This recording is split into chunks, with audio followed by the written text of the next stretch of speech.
বলেন ইন্নাল্লাহ লা ইয়াগফিরু আন ইউশরাকা বিহি, অবশ্য আল্লাহ শিরিক গুনাহ, আল্লাহর জাতের সাথে শরিক করা, শিরিক, সেটা আল্লাহ মাফ করবেন না, সেটা আল্লাহ কখনো মাফ করবেন না, শিরিক কখনো মাফ করবেন না।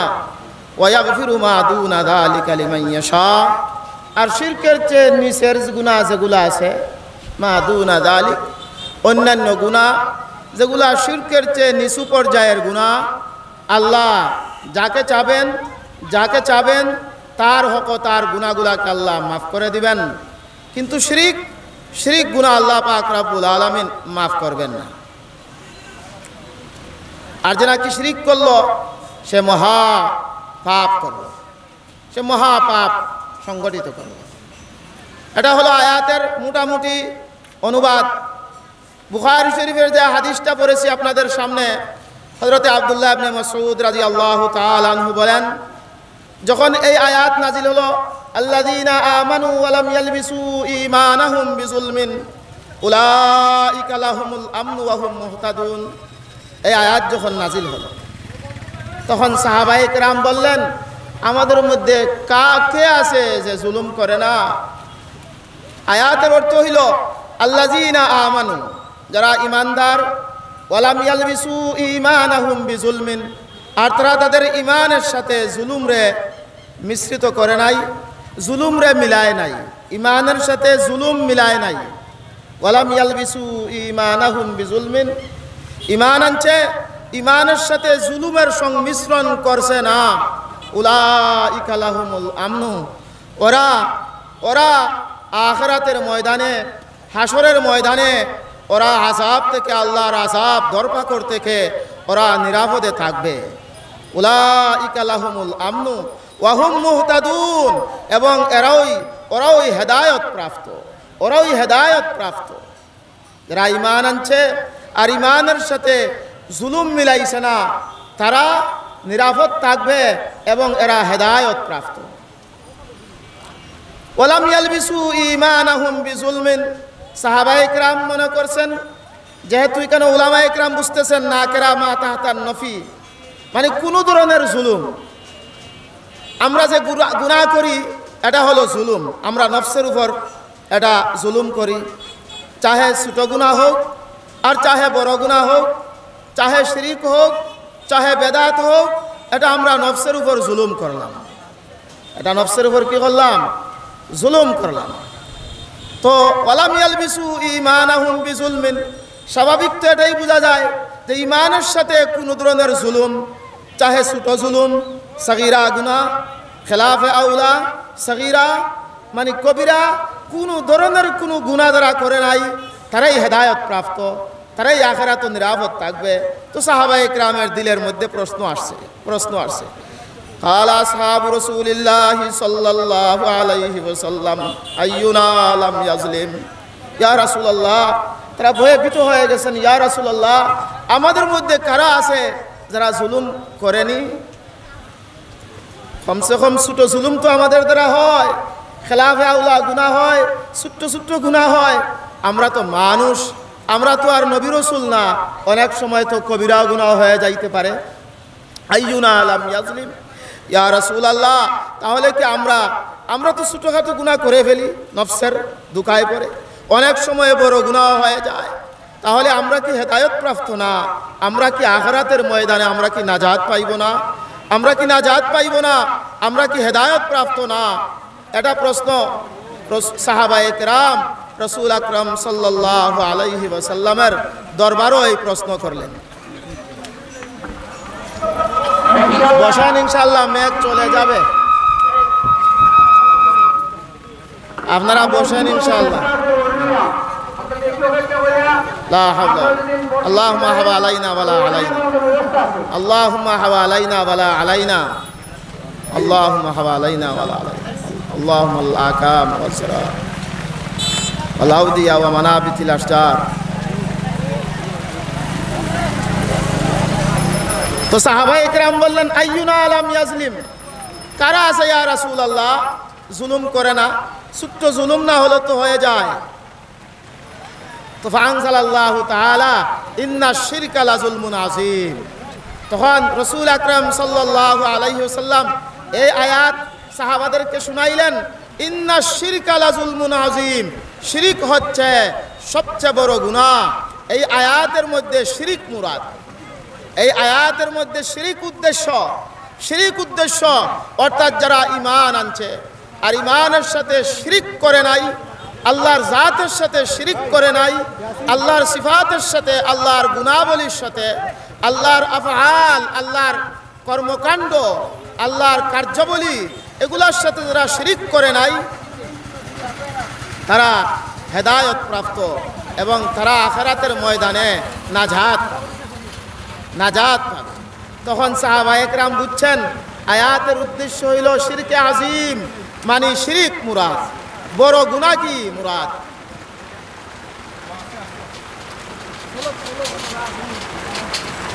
মেঘে তো কিছু ডিস্টার্ব দিতেছে না, দোয়া করো কা হুজুর। আল্লাহুম্মা হাওয়ালাইনা ওয়ালা আলাইনা, আল্লাহুম্মা হাওয়ালাইনা ওয়ালা আলাইনা। তো সাহাবায়ে কেরাম মনে করছিলেন যে ছোট্ট কোনো গুনাহ করলেও আমরা নাজাত পাইব না। রাসূল আকরাম সাল্লাল্লাহু আলাইহি ওয়াসাল্লাম বুঝাইলেন যে কেন জুলুম দ্বারা জুলমে আজিম মুরাদ, মানে শিরিক মুরাদ। বাস্তবে শিরিক হচ্ছে মহা অপরাধ, সবচেয়ে বড় গুনাহ। এই আসমানের নিচে জমিনের উপরে সবচেয়ে বড় গুনাহ হচ্ছে শিরিক। শিরকের চেয়ে বড় গুনাহ আর নাই। সন্ত্রাসবাদও বড় গুনাহ না, ছিনতাইও এত বড় গুনাহ না, ধর্ষণও সবচেয়ে বড় গুনাহ না। সবচেয়ে বড় গুনাহ হচ্ছে আল্লাহর জাতের সাথে কি করা, শিরিক করা। আমি যে দ্বিতীয় হাদিসটা পড়ছি, সেই হাদিসের মধ্যে রাসূল আকরাম সাল্লাল্লাহু আলাইহি ওয়াসাল্লাম বলতেছেন যে জুলুম তিন প্রকার। জুলুম কয় প্রকার? তিন প্রকার। এক প্রকার জুলুম লা ইয়াগফিরুহুল্লাহ, সেটা আল্লাহ কখনো মাফ করবেন না। আর এক প্রকার জুলুম ইয়াগফিরুহুল্লাহ, আল্লাহ সেটা মাফ করে দিবেন। আর এক প্রকার জুলুম লা ইয়াতরুকুহুল্লাহ, আল্লাহ তা কখনো ছাড়বেন না, বন্দায় না ছাড়লে আল্লাহ তা ছাড়বেন না। তাহলে রাসূল সাল্লাল্লাহু আলাইহি ওয়াসাল্লাম বলতেছেন জুলুম কয় প্রকার? তিন প্রকার। ওই জুলুম, যে জুলুম মাফ করবেন না আল্লাহ, সেটা হচ্ছে শিরিক। সেটা হচ্ছে কি? শিরিক। শিরকের গুনাহ, আল্লাহর জাতের সাথে শিরিক করা, সিফাতের সাথে শিরিক করা, সেই শিরকের গুনাহ আল্লাহ মাফ করবেন না। ইন্নাশ শিরকা লাযুলমুন আযীম, অবশ্যই শিরিক মহা অপরাধ, লাযুলমুন আযীম, শিরিক মাফ করবেন না। আর যে জুলুম আল্লাহ মাফ করবেন, এটা হচ্ছে জুলমুল ইবাদ লিআনফুসিহিম ফিমা বাইনাহুম ওয়া বাইনা রাব্বিহিম। এটা হলো বান্দা তার নফসের উপর জুলুম, অর্থাৎ আল্লাহর হুকুকের মধ্যে, আল্লাহর ইবাদতের মধ্যে যদি কিছু ত্রুটি বিচ্যুতি করে, নামাজের মধ্যে কিছু গাফলতি করে, রোজার মধ্যে কিছু গাফলতি করে, এভাবে আল্লাহর ইবাদত বন্দেগীর মধ্যে, আল্লাহর বিধিবিধানের মধ্যে কিছু গাফলতি করে, ওটা আল্লাহ ওটা মাফ করে দিবেন। আল্লাহ চাইলে ওটা, যার জন্য চাইবেন তাকে আল্লাহ কি করে দিবেন? মাফ করে দিবেন। আর এক প্রকার জুলুম লা ইয়াতরুকুহুল্লাহ, যেটা আল্লাহ ছাড়বেন না, এটা হলো জুলমুল ইবাদ বাযিহিম বাযা। এটা হলো এক বান্দা আরেক বান্দার উপর জুলুম করা, একজন আরেকজনের উপর জুলুম, নির্যাতন, এগুলা আল্লাহ পাক রব্বুল আলামিন মাফ করবেন না।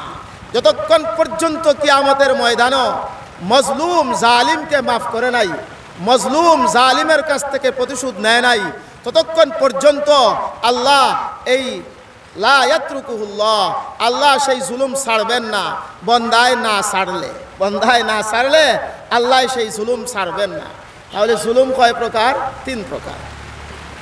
এক প্রকার জুলুম যেটা হচ্ছে শিরিক, আর এক প্রকার জুলুম যেটা হচ্ছে আল্লাহর হকের মধ্যে কিছু ত্রুটি বিচ্যুতি করা, মানে নামাজ রোজার মধ্যে। আর এক প্রকার জুলুম সেটা হচ্ছে বন্দার হক, সেটা হচ্ছে কার হক? বন্দার হক। এর জন্য শিরিক, এই সমস্ত হাদিস দ্বারা, কোরআনের আয়াত দ্বারা আমরা বুঝলাম শিরিক হচ্ছে মহা অপরাধ।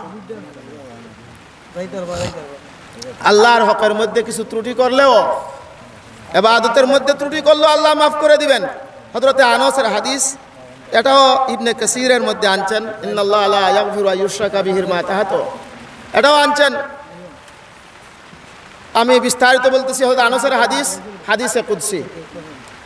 قال الله تبارك وتعالى يا ابن آدم إنك ما دعوتني ورجوتني غفرت لك على ما كان فيك ولا أبالي يا ابن آدم لو بلغت ذنوبك عنان السماء ثم استغفرتني غفرت لك ولا أبالي يا ابن آدم لو آتيتني بقراب الأرض خطايا ثم لقيتني لا تشرك بي شيئا لا أتيتك بقرابها مغفرة أو كما قال عليه الصلاة والسلام। হাদিসে কুদসির মধ্যে রাসূল বলতেছেন, আল্লাহ বলেন, হে বনি আদম, আদম সন্তান, তুমি যদি আমার কাছে চাও, আমার কাছে প্রার্থনা করো, আমার কাছে দোয়া করো এবং আশা রাখো, আশা রাখো, তুমি দোয়া করছো, তওবা করছো, আশাবাদী, আল্লাহর কাছে আশা রাখিয়া, মাগফিরতের আশা, গাফারতু লাকা আলা মা কানা ফিকা,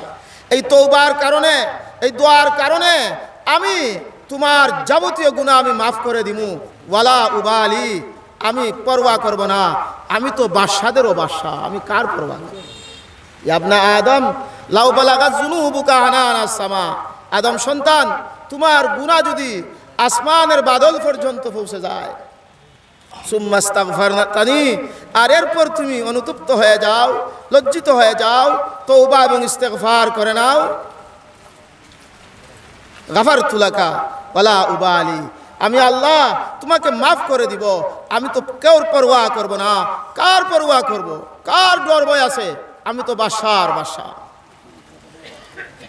ইয়া ইবনা আদম লাউ আতাইতানি বিকুরাবিল আরদি খাতায়া, আদম সন্তান, তুমি জমিন ভরিয়া যদি গুনাহ নিয়ে আসো, সুম্মা লাকিতানি, আর এরপরে তুমি আমার জাতের সাথে সাক্ষাৎ করো, হাসরের ময়দানে তুমি চলে আসো, কিন্তু লা তুশরিকু বি শাইআ, একটা জিনিস, গুনাহ করছো, ছোট্ট গুনাহ করছো, বড় গুনাহ করছো, তওবাও করছো, তারপর কিছু গুনাহ যদি মাফ হয় নাই, সেগুলা নিয়ে ময়দানে মাহশরের মধ্যে তুমি চলে আসছো, কিন্তু আমি আল্লাহ দেখব তুমি শিরক করো কিনা, লা তুশরিকু বি শাইআ, তুমি শিরক করো না, তাহলে আমি ওয়াদা দিলাম, লা তাইতুকা বিকুরাবিহা মাগফিরাতান, তুমি জমিন ভরিয়া যদি গুনাহ করতে পারো, তাহলে জমিন ভরে আল্লাহ আমি মাফি দিতে পারবো, মাফ দ্বারাও আমি জমিন, এই জমিন ভরে দিব, মানে আমি আল্লাহ তোমাকে মাফ করে দিব।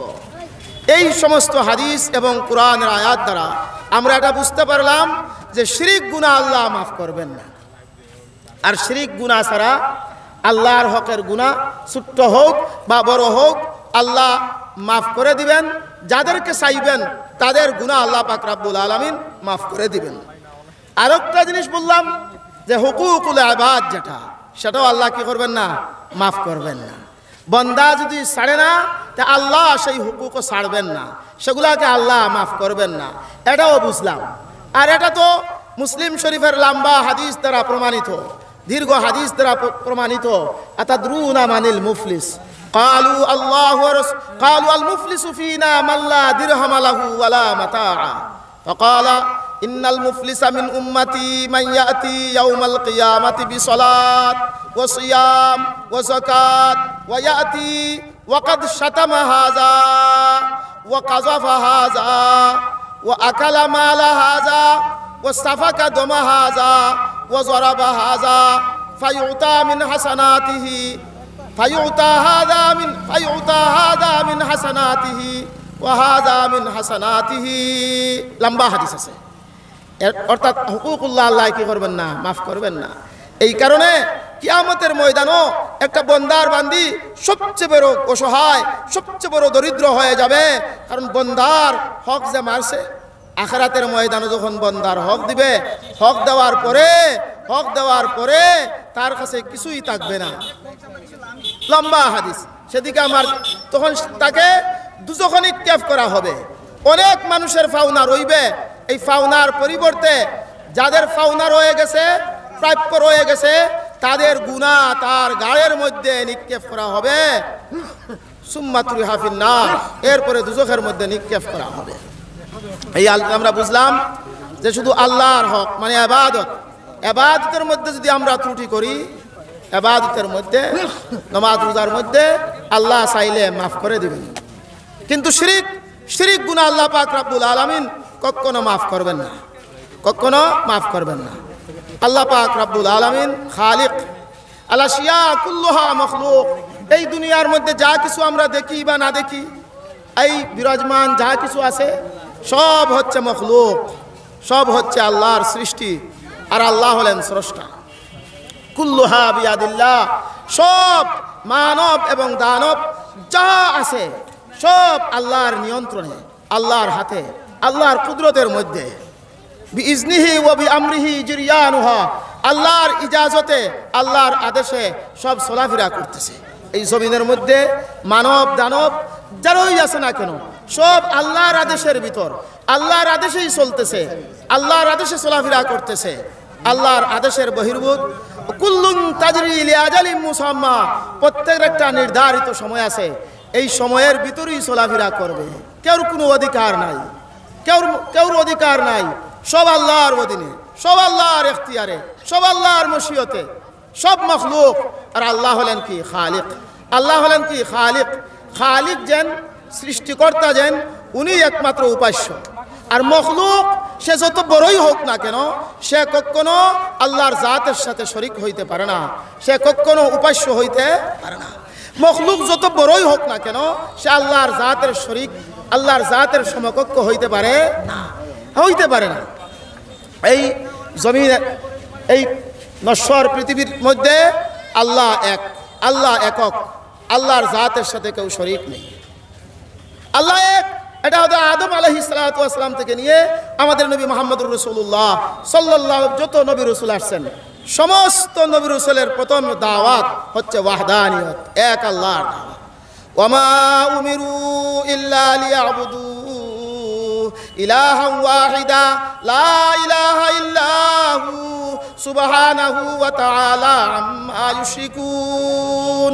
হর জামানাত, হর কালে আদেশ দেওয়া হয়েছে মানব এবং দানবকে, মানুষ এবং জিন্নাতকে আদেশ দেওয়া হয়েছে ইল্লা লিয়াবুদু ইলাহান ওয়াহিদা, এক আল্লাহর ইবাদত করার জন্য আদেশ দেওয়া হয়েছে। লা ইলাহা ইল্লাহু, আল্লাহ ছাড়া আর কোনো মাবুদ নাই, আল্লাহ ছাড়া আর কোনো খোদা নাই, আল্লাহ ছাড়া আর কোনো উপাস্য নাই।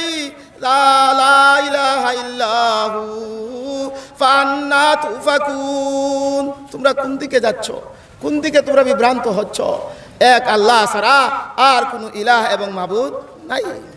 ইয়াখলুকুকুম ফি বুতুনি উম্মাহাতিকুম খালকাম মিন বাদি খালক ফি যুলুমাতিন সালাস লা ইলাহা ইল্লাহু লাহুল মুলক ফাআন্না তুসরাফুন।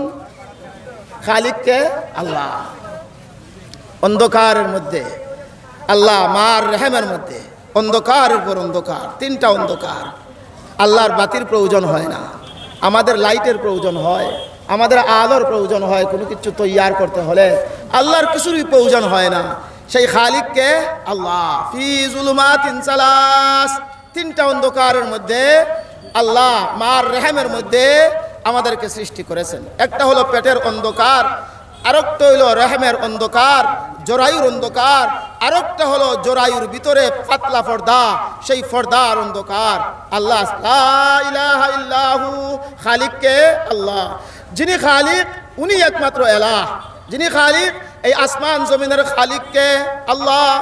আসমান জমিন যিনি সৃষ্টি করেছেন তিনি আল্লাহ, চন্দ্র গ্রহ নক্ষত্র যিনি সৃষ্টি করেছেন তিনি আল্লাহ, এই খাল বিল যিনি সৃষ্টি করেছেন তিনি আল্লাহ, সেই নদী নালা সাগর মহাসাগর জীব জন্তু পশু পাখি যা কিছু আছে সব যিনি সৃষ্টি করেছেন তিনি আল্লাহ। সেই সৃষ্টির মধ্যে কেউ শরিক নাই, এই সৃষ্টির মধ্যে কেউ কি নাই, শরিক নাই। আল্লাহ খালিক, আর সব হলো কি এক আল্লাহর ইবাদত চলবে, এক আল্লাহর ইবাদত চলবে।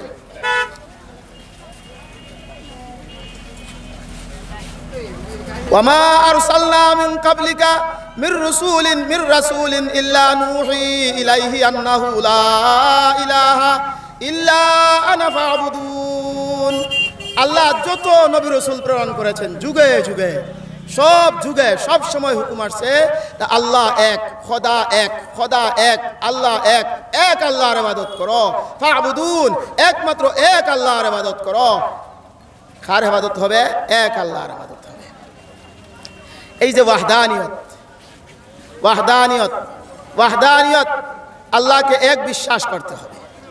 আল্লাহ সত্তাগতভাবে এক, আল্লাহর সত্তার মধ্যে কেউ শরিক নেই।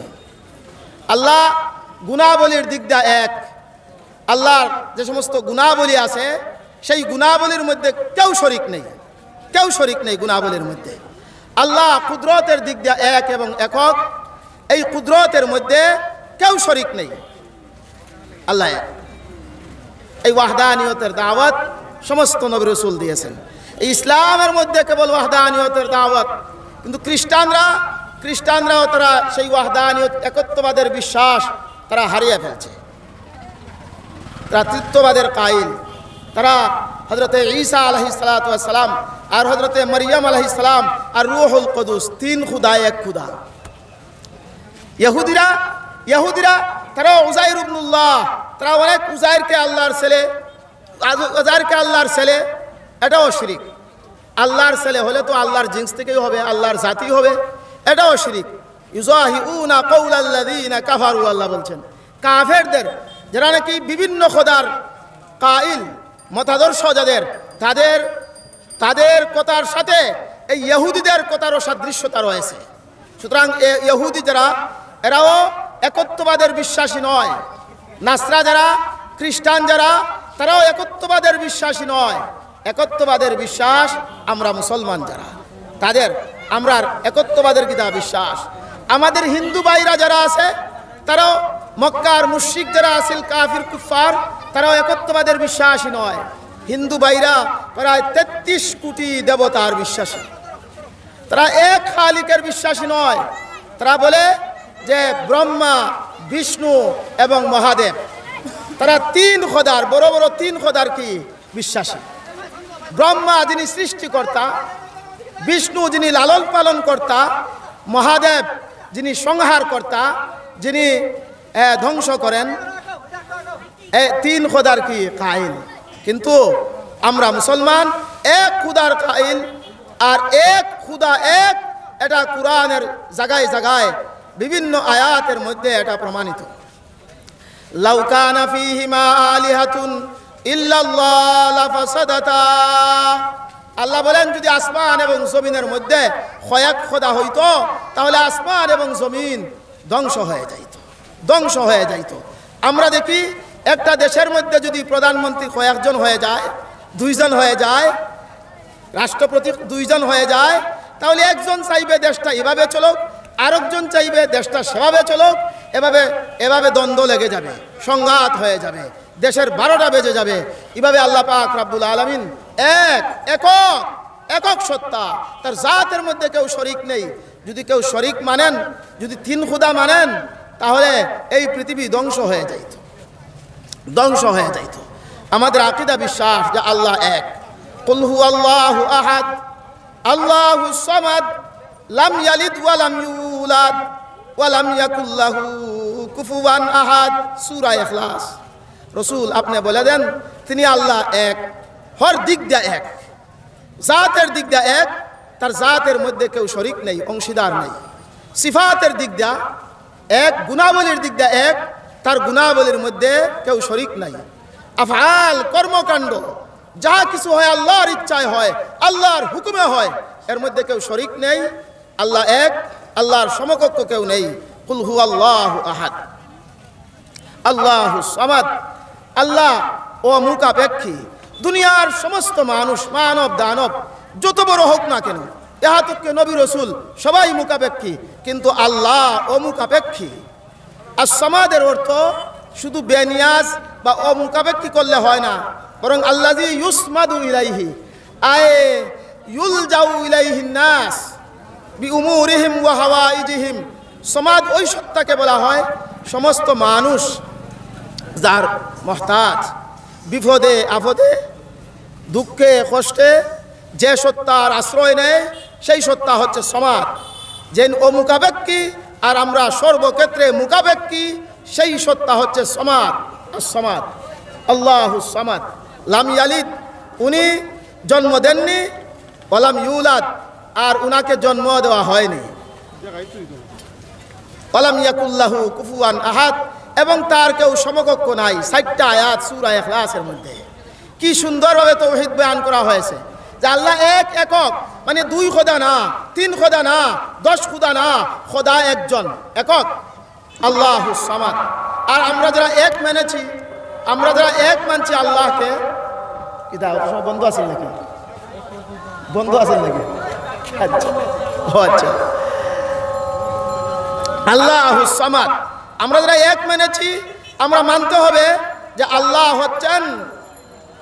হচ্ছেন আপনার বিপদ সমস্যার সর্বক্ষেত্রে সমাধান देने वाला, मकसद पूर्ण करने वाला, हाजत पूर्ण करने वाला, मुश्किल कुशा, हाजत कुशा একমাত্র আল্লাহ মানতে হবে।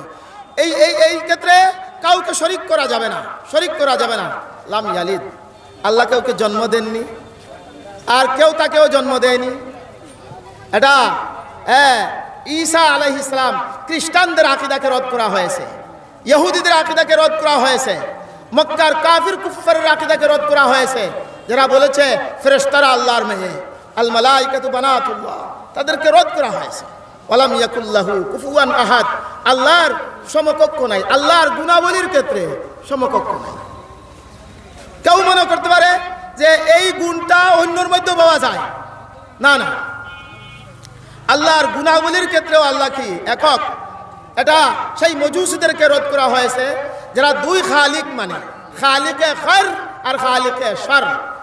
বালার খালিক একজন আর বুরাইর খালিক, বালর খালিক আর বুরার খালিক ভিন্ন ভিন্ন।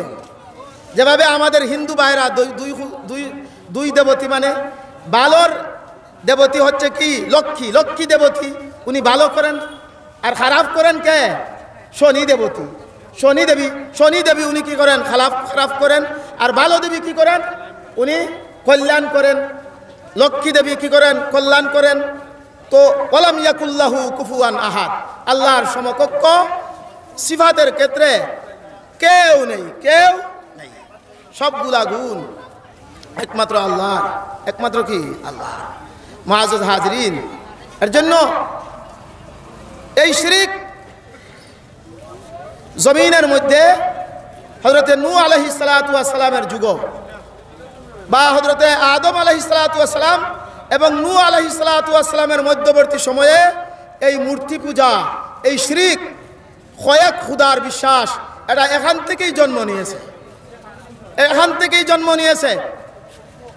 বুখারী শরীফের রওয়ায়াত হযরতে আব্দুল্লাহ ইবনে আব্বাস রাদিয়াল্লাহু তাআলা আনহু থেকে, উনি বলেন যে আসমাউ রিজালিন সালিহিন মিন কওমে নূহ আলাইহিস সালাতু ওয়াস সালামের জমানাত 5 জন মানুষ, এরা অত্যন্ত পরহেজগার ছিল, অত্যন্ত আল্লাহওয়ালা 5 জন মানুষ ছিল, যেটা সূরা নূহের মধ্যে আইছে, লা তাযারুন্না ওয়াদ্দাউ ওয়ালা সুওয়া ওয়ালা ইয়াগুস ওয়া ইয়াউক ওয়া নাসরা। উদ, সুওয়া, ইয়াগুস, ইয়াউক, নাসর, এই 5 জন মানুষ, এরা আল্লাহর বিশেষ ব্যক্তি ছিল, এরা আল্লাহর কাছে মর্যাদাবান, ওরা আল্লাহর ওলি ছিল। ওরা যখন মারা গেছে, তো ওনার অনুসারীরা ওদের পদাঙ্ক অনুসরণ করে করে আল্লাহর ইবাদত বন্দেগী করল। অনেক দিন আল্লাহর ইবাদত বন্দেগী করছে, পরে শয়তান তাদের কাছে আসছে। এটা বুখারী শরীফের রওয়ায়াত। ফালাম্মা হালাকু আওহা শায়তান ইলা কওমিহিম আনিনসিবু ইলা মাজালিসিমুল্লাতী কানু ইয়াজলিসুনা আনসাবান ওয়া সাম্মুহা বিআসমাইহিম ফাফআলু ফালাম তুবাদ হাত্তা ইযা হালাকা উলাইক ওয়া তানাসসাখাল ইলমু ফাউবিদাত। এটা বুখারী শরীফের রাওয়ায়াত হযরত ইবনে আব্বাস থেকে। তো এই যে 5 জন ব্যক্তিত্ব, এরা আল্লাহর বড় মায়ার আছিল, আল্লাহর বড় পছন্দ সইর আসিল। এই 5 জন ব্যক্তিত্ব এরা বড় পছন্দ আসিল, বড় মায়ার আসিল। এরা যখন মারা গেল তখন শয়তান তাদের কাছে আসলো যে ওদের ভাস্কর্য, ওদের মূর্তি তোমাদের উপাসনালয়ে স্থাপন করো, তাহলে ওদেরকে দেখে তোমাদের ইবাদতের শৌক মজা লজ্জত আরও বেড়ে যাবে, তোমার ইবাদতের মধ্যে ইখলাস আসবে, খুশু আসবে।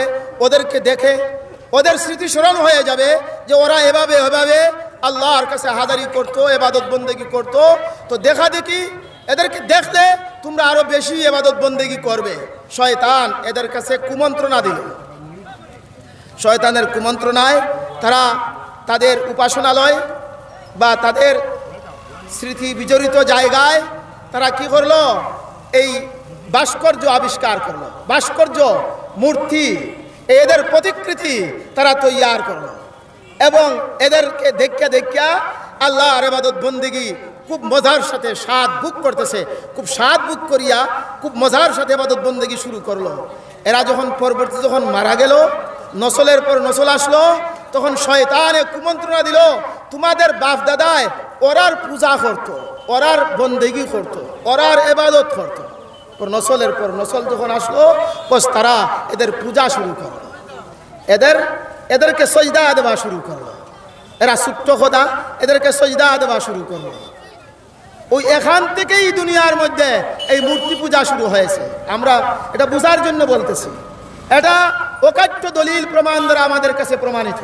এটা বুখারী শরীফের রওয়ায়াত, যেটা আল্লাহর কিতাবের পরে সবচেয়ে সহিহ কিতাব হচ্ছে আসহুল কুতুব বাদা কিতাবিল্লাহ as-সহিহ লিল বুখারী। সেই বুখারী শরীফের রওয়ায়াত দ্বারা এটা প্রমাণিত। এর মধ্যে মক্কার মধ্যে সেই মূর্তি পূজা, সেই পাথর পূজা কিভাবে শুরু হয়েছে তার উপর বিরাট ব্যাখ্যা আছে। আল্লামা ইমামুল মাগাজি মুহাম্মদ ইবনে ইসহাক রাহিমাহুল্লাহ উনি যে ব্যাখ্যা দিয়েছেন,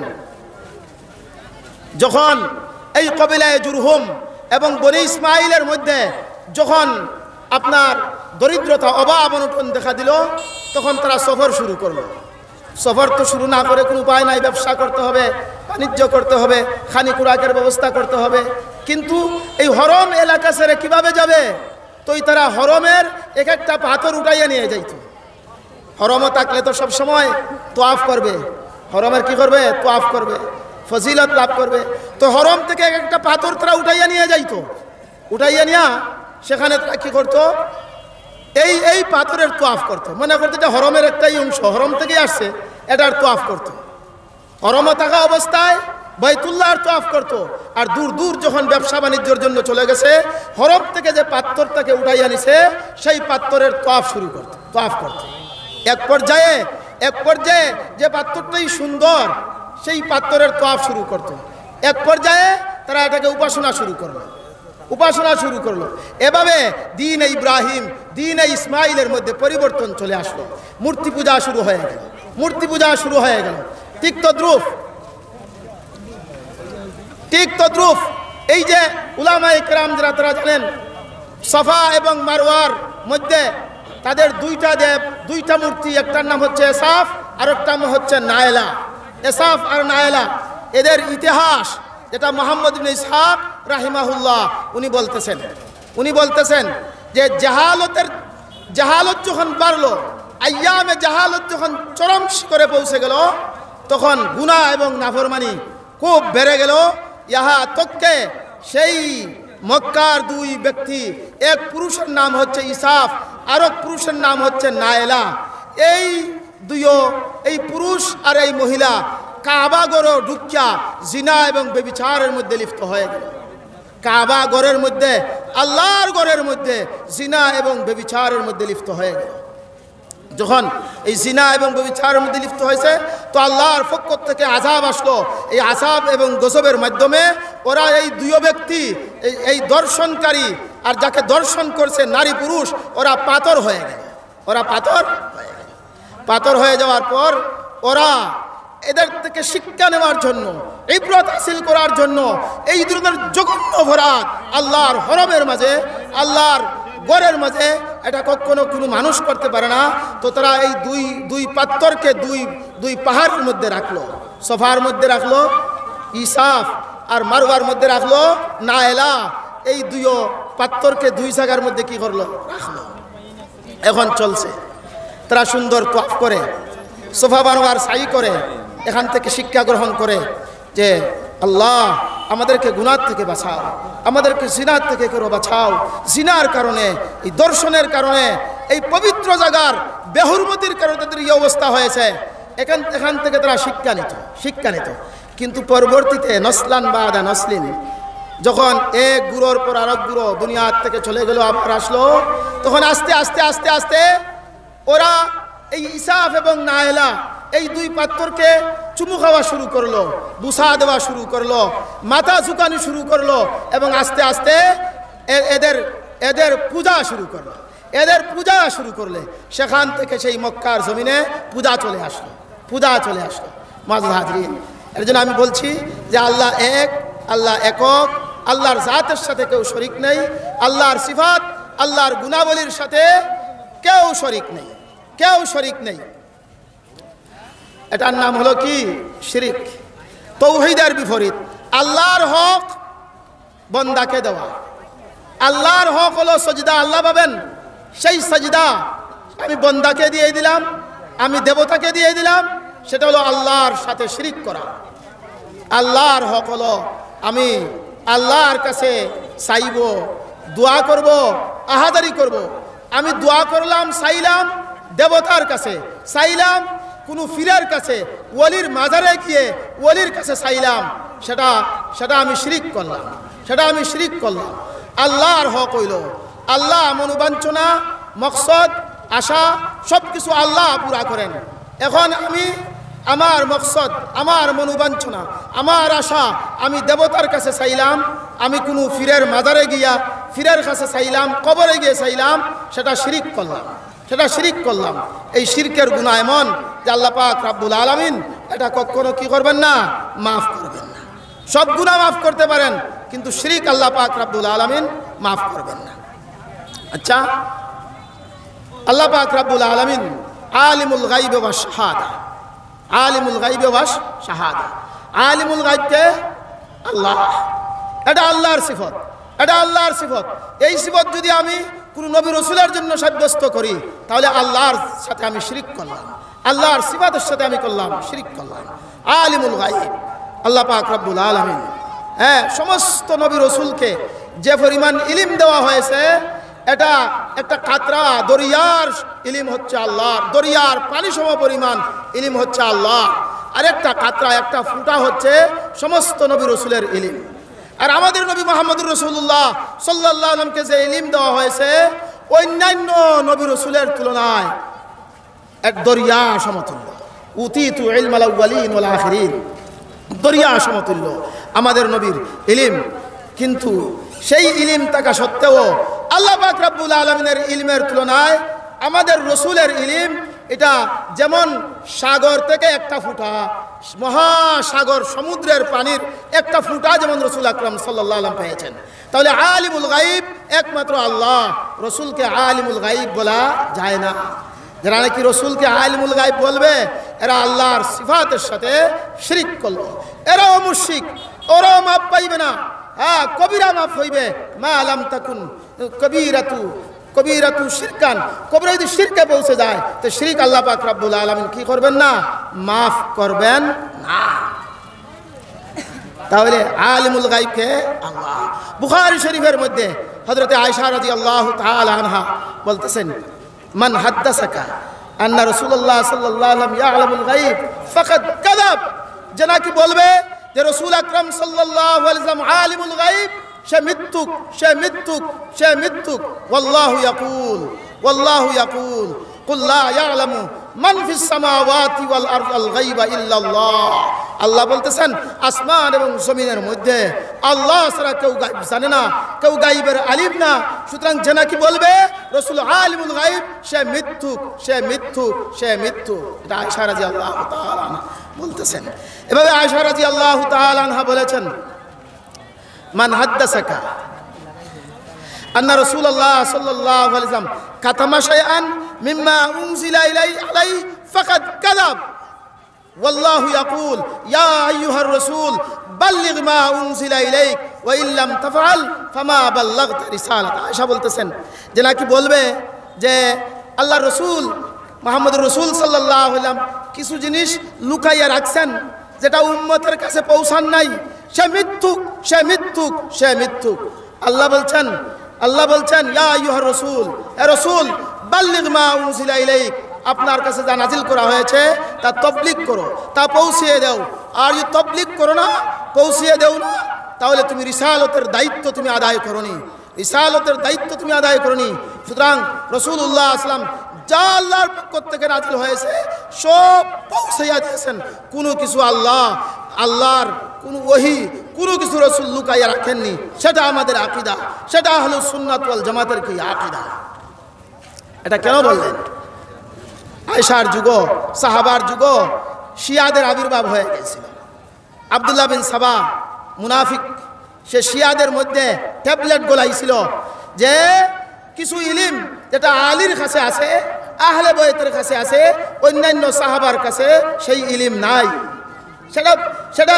সেটা সে প্রচার করছে শিয়াদের মধ্যে। কোনো সাহাবার এমন আকীদা ছিল না। আর সাহাবাতু কুল্লুহুম উদুল, আকীদার মধ্যে গন্ডগোল আসছে তাবিন থেকে। রসুলের যুগেই তাবিন পাওয়া গেছে, কারণ অনেক আছে রসুলের সাহাবাকে দেখছে রসুলের যুগে, রসুলকে দেখে নাই। তো সাহাবার মধ্যে আকীদার গন্ডগোল আসে নাই, তাবিন বা তবে তাবিনের মধ্যে আকীদাগত দিক দিয়া আপনার গন্ডগোল চলে আসছে। তো আব্দুল্লাহ বিন সাবা এটা শিয়াদের মধ্যে এটা জানাইছে। এটাও তারই মূলত একটা বীজ যে কোরআন হলো 40 পারা, 30 পারা এটা আহলে বাইতের কাছে আছে, এটা আলীর কাছে আছে 10 পারা, আর 30 পারা সাহাবার কাছে আছে। কোরআন যেটা সাহাবার কাছে আছে এটা উসমানের তৈয়ার, কিন্তু এটা আসল কোরআন না। আসল কোরআন আলীর কাছে কি আছে। এভাবে উম্মতরা আপনার বিভ্রান্ত করছে এই আব্দুল্লাহ বিন সাবা, এই শিয়ার গোষ্ঠী।